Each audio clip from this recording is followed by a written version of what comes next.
Connect Forth Special. 8th of June 2016. I dreamt that the sky turned pink, but no one noticed it. March 28th. I dreamt that I found myself on a road, waiting for the parade.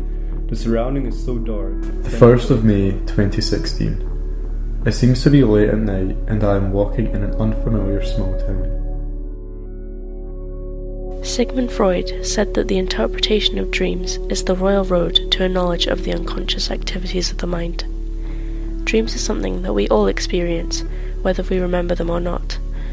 Many people have studied dreams to see what we can find out about ourselves through the images, visions, and feelings that seem to autonomously pass through our minds while we sleep. Some conditions make even the thought of going to sleep a terrifying prospect. Sleep paralysis is basically the state between consciousness and unconsciousness, so when you're trying to fall asleep but you're still kind of awake. This is Fatma.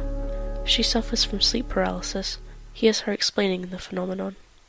So that was basically my own experience with it. I didn't really know what sleep paralysis was when I first had it, so it felt as if I was still asleep but my brain was functioning.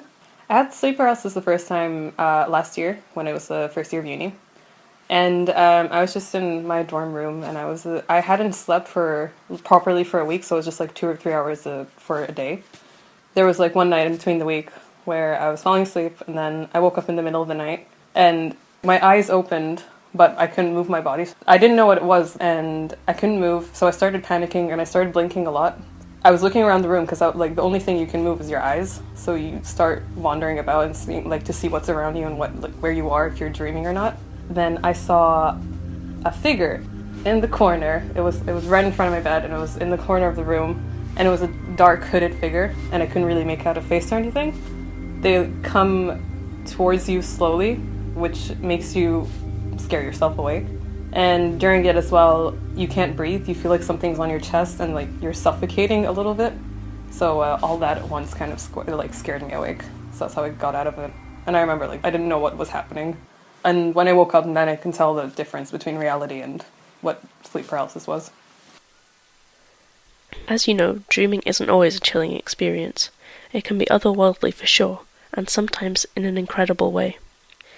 Dreams can be a way of living out our unbelievable adventures within our minds. Everyone wants to experience their fantasies in the dream world, but dreams are seemingly uncontrollable. But not for everyone. Some favoured few have the incredible ability to shape the course of their own dreams. This is Ellie talking about her experience with lucid dreaming.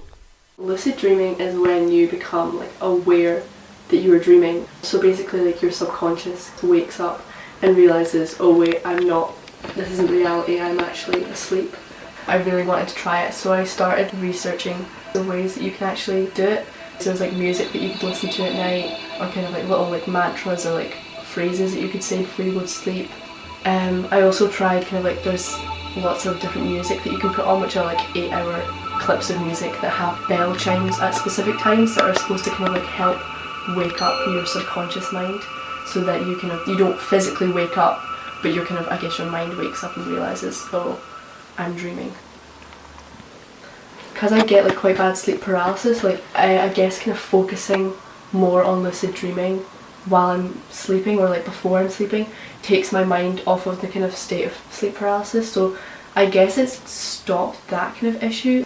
And I've read loads of different stories that people who have nightmares or reoccurring dreams, it often helps them because they then can face that fear or that reoccurring dream in a lucid dream where they know that they're okay, so they know I'm in control, I can take this on, so then they will confront that. And they also say people say that apparently it boosts creativity and the way you problem solve, and a lot of people will pose questions within their lucid dreams, their subconscious answers.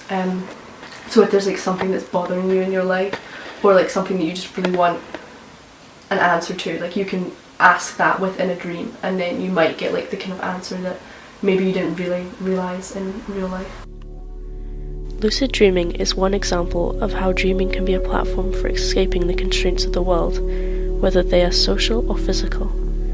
We spend a third of our lives asleep, and maybe that's the time when we feel the most free. Connect Forth Special.